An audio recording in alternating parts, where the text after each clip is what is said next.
Welcome to CoreLogic's September Housing Market Update, brought to you by onthehouse.com.au. CoreLogic's National Home Value Index marked a sixth consecutive monthly rise, up 0.8% in August. The monthly gain was a slight acceleration from the 0.7% increase in July, interrupting a two-month trend of slowing capital gains. Since bottoming out in February, the National Home Value Index is up 4.9%, adding approximately $34,301 to the median dwelling value. The recovery trend remains broad-based, with every capital city except Hobart recording a rise in dwelling values over the month. Gains were led by a 1.5% increase across Brisbane, followed by Sydney and Adelaide, where home values are up 1.1%. The recovery trend to date has been led by Sydney, with a gain of 8.8% since the market found a floor in January. Brisbane has also posted a strong recovery, with values up 6.2% since bottoming out in February. At the other end of the scale, some other capital cities are better described as flat, with Hobart home values unchanged since stabilising in April, while values across the ACT have risen only mildly, up 1% since a trough in April. These are also the only two capital cities where advertised supply is tracking higher than a year ago, suggesting a rebalancing between buyers and sellers is a key factor contributing to the stability of values in these regions. Within the capital cities, it's generally house values rather than unit values that have shown a sharper recovery trend. At the combined capital cities level, house values are up 6.3% since bottoming out in February, compared with a 4.9% rise in unit values. The more significant rise in house values comes after a larger drop through the preceding downturn, where house values were down 10.7% compared with a 6.5% drop in unit values. With internal migration trends normalising across regional Australia and less demand-side pressures from net overseas migration than in the capital cities, regional markets generally aren't seeing the same level of recovery. Home values across regional Australia are up 1.6% since a trough in February, compared with a 6% rise across the combined capital cities.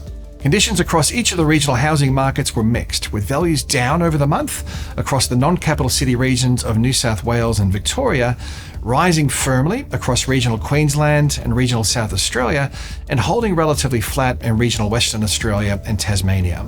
Lower than average advertised supply levels remain a key factor supporting upwards pressure on home values. Unusually, the flow of new listings has lifted through winter. However, total advertised supply levels remain 15.5% lower than a year ago across the combined capitals, and almost 19% below the previous 5-year average.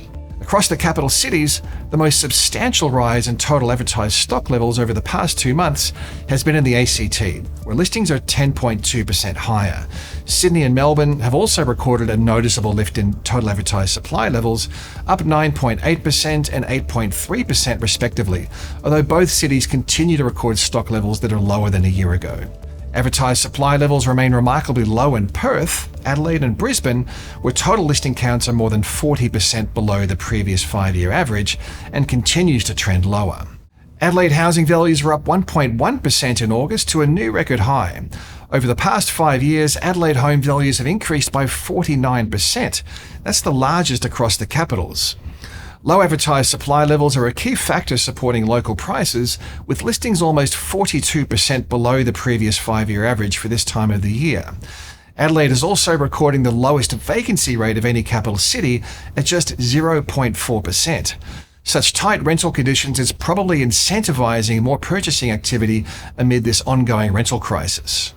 With housing values trending higher over the past 6 months, it's clear the Australian housing recovery is firmly entrenched, albeit with some diversity from region to region.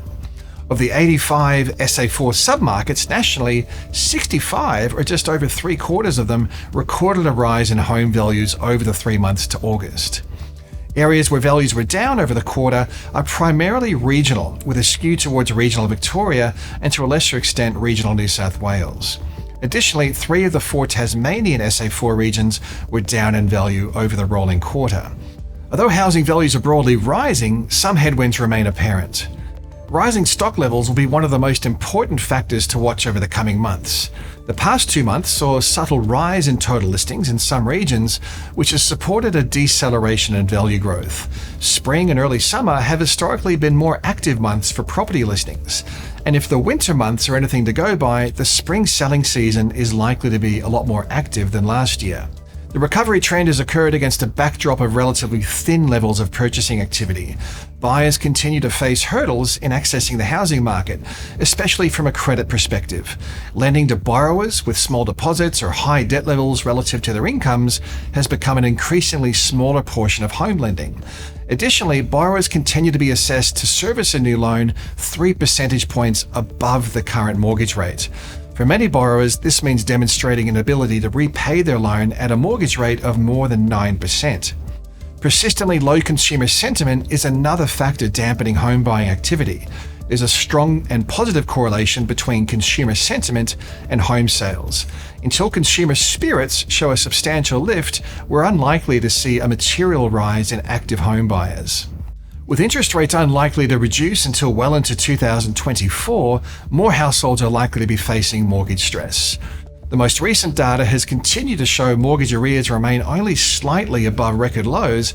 However, the portion of borrowers falling behind in their mortgage repayments is likely to rise through the second half of the year and into 2024. The risk increases as more borrowers navigate the transition from low fixed home loan rates to substantially higher refinanced rates. On the flip side, there's a range of tailwinds that should help to offset these downside factors. With inflation reducing faster than forecast, cost of living pressures are becoming less significant and the risk of higher interest rates has subsided.